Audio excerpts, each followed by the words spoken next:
नारायण नारायण नारायण नारायण नारायण नारायण नारायण नारायण। संसार में तीन विशेष पहचान है।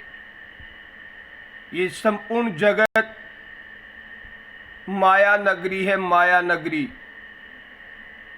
पहला नगर है माया नगर, दूसरा नगर है कीर्ति नगर और तीसरा नगर है आनंदपुरी। जो मान बढ़ाई के भूखे हैं, पद के भूखे हैं, बड़े बड़े राजनेता आदि जिनको लाखों करोड़ों अरबों आदमी चाहते हैं, लाखों करोड़ों अरबों आदमी चाहते हैं, वो क्या है? मान बढ़ाई के भूखे है, भूखे भूखे नंगे। वो लोग बाग माया नगरी में ही रचे पचे होते हैं। काम क्रोध मद लोभ, झूठ छल कपट बेईमानी अय्यासी धोखाधड़ी और शराब और मांस लोभ लालच में फंसे रहते हैं। वो मायापुरी में रहते हैं, बार बार जन्म मरण के चंगुल में फंसे रहते हैं। इसलिए माया नगरी में रहने वाले, अपने को पद मान बढ़ाई से राजी समझने वाले, राजी होने वाले, ऐसे संसारी लोग, ये शरीर तो रहेगा नहीं, शरीर छूटने के बाद में अधोगच्छन्ति तामसा, माया नगरी से निकलता है आदमी तो कीर्ति नगर आता है।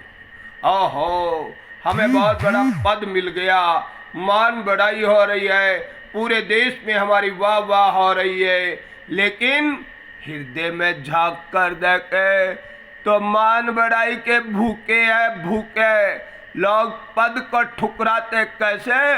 जैसे राम राज्य में राम जी तो कहते भरत जी तुम राज संभालो, भरत जी कहते राम जी आप राज संभालो। अयोध्या को फुटबॉल बना दिया, फुटबॉल। और संसारी लोग कीर्तिमान बढ़ाई में अटक कर पुनर्जन्म के चंगुल में पुनः आने का अपना मानस तैयार कर लेते हैं, क्योंकि संसार में झूठ छल कपट चोरी अय्यासी इत्यादि दुष्कर्म करने वाले संसारी लोग मान बढ़ाई के ही भूखे होते, क्योंकि उनका जन्मजात ऐसा कर्म करने का धंधा होता है। बहुत सारी पीढ़ियां ऐसी भी देखी है, जन्मजात राक्षस भी होते, शरीर से या शान शकल से राक्षस पना दिखना बड़ी बात नहीं है कि इस तरह का राक्षस कोई दो सींग पूंछ वाला राक्षस होता है।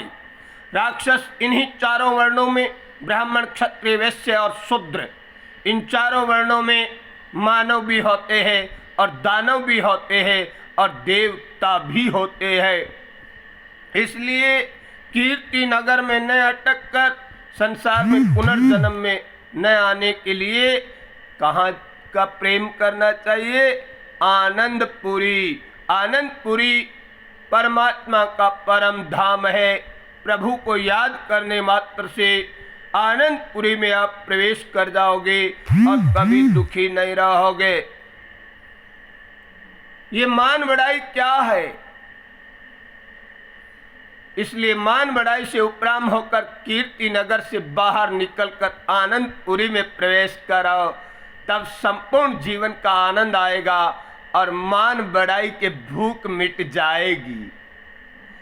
जिसके मान बढ़ाई की भूख होती है वो ड्रामा करता है, नकले नकली झूठे झूठे ड्रामा करता और संसार को लुभाने के प्रयास करता है और जानता स्वयं है कि मैं बहुत पाप कर्म कर रहा हूं, क्योंकि स्वयं को प्रति मनुष्य पूरा जानता है।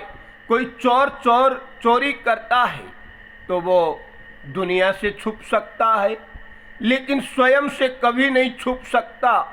प्रति मनुष्य अपने आप को पूरा जानता है और दूसरों का अनुमान लगाता है। इसलिए चोरी करने वाले को भी ज्ञान होता है, क्योंकि वो पहले चोर बनता है और बाद में चोरी करता है। इसलिए दूसरों पे आक्षेप लगाना, झूठ पाखंड फैलाना ऐसे काल नेमियों का धंधा होता है, काल नेमियों का, जो संसार में मान बढ़ाई कीर्ति के चंगुल में फंसे है, मायापुरी में फंसे है।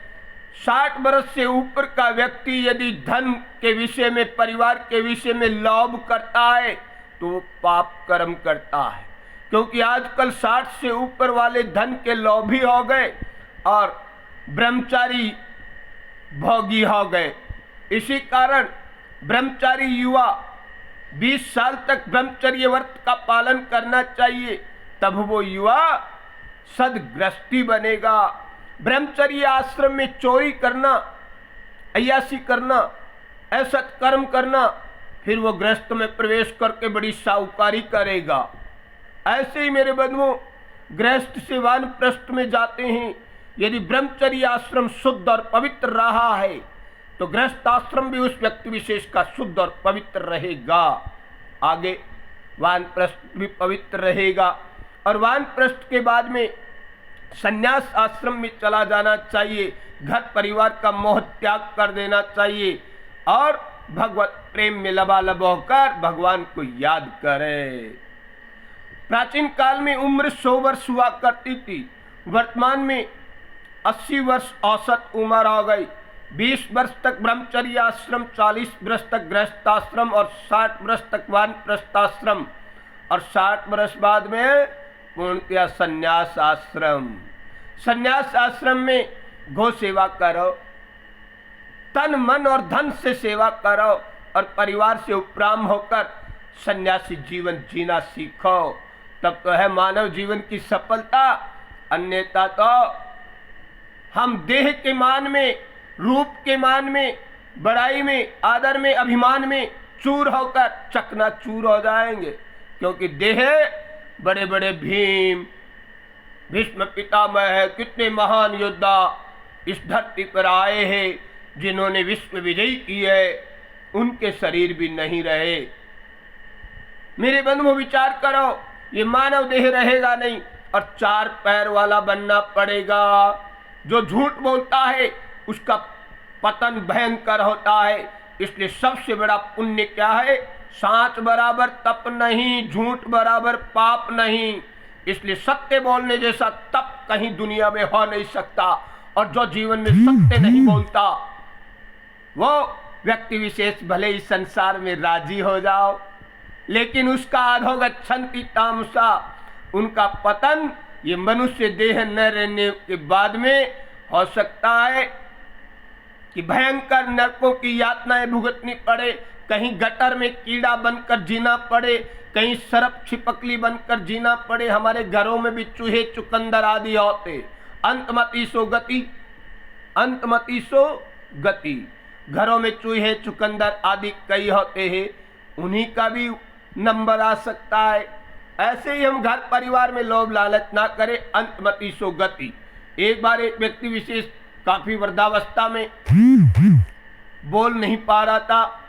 उसके बेटे वहां पास में बैठे। बेटों ने देखा कि पिताजी कोई खजाना बताना चाहते। बेटों ने एक महंगा सा इंजेक्शन लगवाया डॉक्टर साहब को बुलाकर कि एक बार हमारे पिताजी को बोली आ जाए।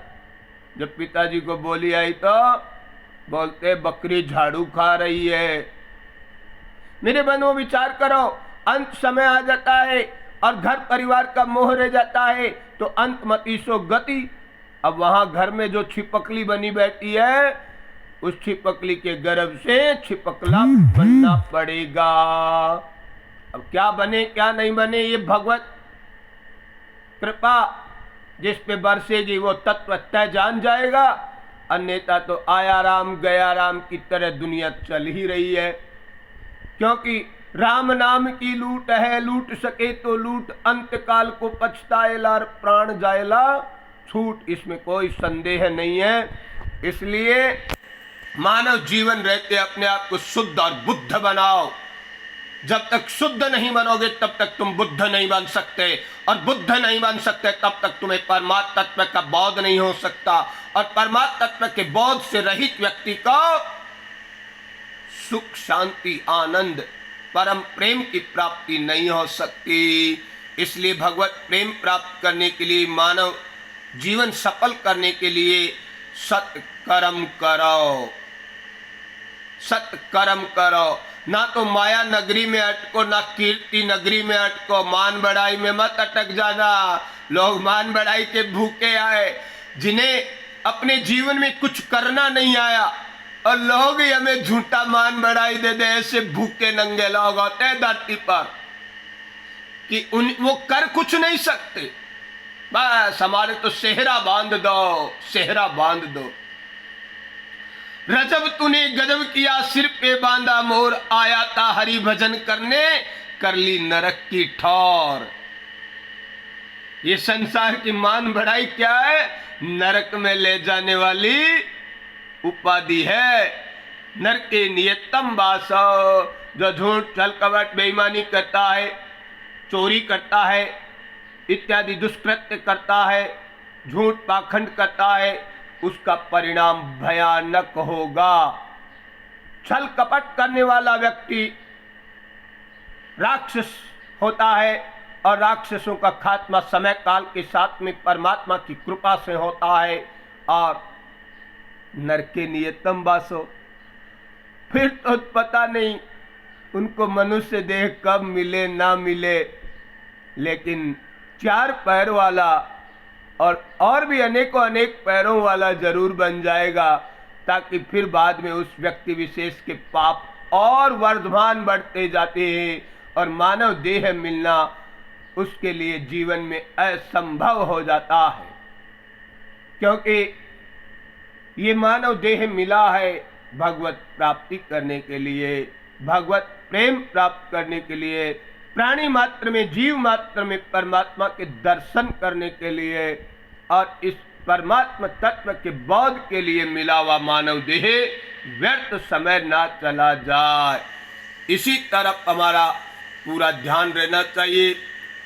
भगवत प्रेम प्राप्त करो, ना माया नगरी में अटको, ना कीर्ति नगरी में अटको, यानी कीर्ति नगर यानी मान बढ़ाई आदर के भूखे, और ना ही हमें इस जग में रहना है, क्योंकि आया राम गया राम।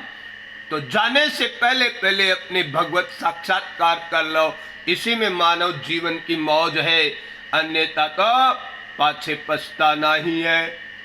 शरीर तो रहेगा नहीं, और भगवत प्रेम प्राप्त नहीं किया तो पुनः अधोगति में जाना पड़ेगा। अधोगच्छन्ति तामसा। इसलिए भगवत प्रेम प्राप्त करने के लिए हर पल हर क्षण हृदय से भगवत प्रेम में लबालब होकर प्रभु को याद करो। हे नाथ, हे मेरे नाथ, मैं आपको नहीं भूलूं। हे नाथ, हे मेरे नाथ, मैं आपको नहीं भूलूं। थोड़ी थोड़ी देर में अपने प्यारे प्रभु को पुकारते रहो। हे नाथ, हे मेरे नाथ, मैं आपको नहीं भूलूं। हे नाथ, हे मेरे नाथ, मैं आपको नहीं भूलूं। बार बार पुकारते रहो, हे नाथ, हे मेरे नाथ, मैं आपको नहीं